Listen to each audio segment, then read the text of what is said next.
మళ్ళీ అదే తీరాట. కాళ్లకు గొలుసులు, చేతులకు సంకెళ్ళు, అమెరికా దుందుడుకు పోకడ, భారత వలసదారులకు అవమానం.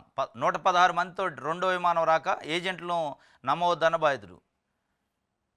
అక్రమ వలసదారులను స్వదేశాలకు తిప్పంపేందుకు అమెరికా అనుసరిస్తున్న తీరుపై తీవ్ర విమర్శలు వస్తున్న క్రమంలో మరోసారి ట్రంప్ ప్రభుత్వం భారతీయ వలసదారుల పట్ల అవమానకర రీతిలో వ్యవహరించింది. మానవీయంగా వ్యవహరించే అంశంపై అమెరికాతో సంప్రదింపులు చేస్తామని కేంద్ర ప్రభుత్వం పేర్కొనడంతో పాటు కొద్ది రోజుల క్రితం స్వయాన భారత ప్రధానమంత్రి నరేంద్ర మోదీ సైతం ట్రంప్ను కలిసి వలసల సమస్య సహా వివిధ అంశాలపై చర్చ సాగించిన నేపథ్యంలో అమృత్సర్లో దీని రెండో విమానాలను భారతీయ వలసదారులను బంధనాలతో తీసుకురావడం గమనార్హం.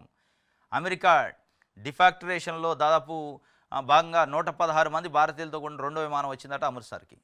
ఆ మధ్యకాలంలో చైన్లు గొలుసులు వేసి తీసుకొచ్చారు. ఏదో జీవిత ఖైదీలను తీసుకొస్తారు కదా తీవ్రవాదులు, ఉగ్రవాదుల్ని. అమెరికాలో అక్రమంగా వలసదారులుగా ఉన్నారని చెప్పి ఈ మధ్య మోడీ మళ్ళీ అమెరికాలో పర్యటించిండు, ట్రంప్తో సమావేశమైండు. మరి ఆ సమావేశంలో ఈ చర్చ కూడా వచ్చిందన్నారు. అయినప్పటికీ నిన్న ఇంకొక రెండో ఫ్లైట్ వచ్చిందట. దాంట్లో 116 మంది సంఖ్యలతోనే వచ్చారట. ఇది చాలా సీరియస్ ఇష్యూ. ఎందుకంటే ప్రతిపక్షాలు కూడా దానిపైన ఉద్యమం చేస్తున్నాయి. పార్లమెంట్లో కూడా అడిగారు. మోడీ పోయొచ్చిండు మళ్ళీ అమెరికా, అయినప్పటికీ తీరు మారలేదు అనే విషయం పైన విదేశాంగ శాఖ ఏమి దాంతో టచ్అప్లో ఉంది అమెరికాతోని అనే విషయం పైన ప్రధానంగా మళ్ళీ అదే తీరుంది. అయినా కానీ మోడీ పోయి ఏం మాట్లాడినా ప్రజాశక్తి విశాలాంధ్ర పేపర్ వార్త రాసింది. మరి ఆయన ఏం అడిగిండి, ఆయన ఏం చెప్పిండో కానీ అక్కడ నుంచి రిజల్ట్ లేదు.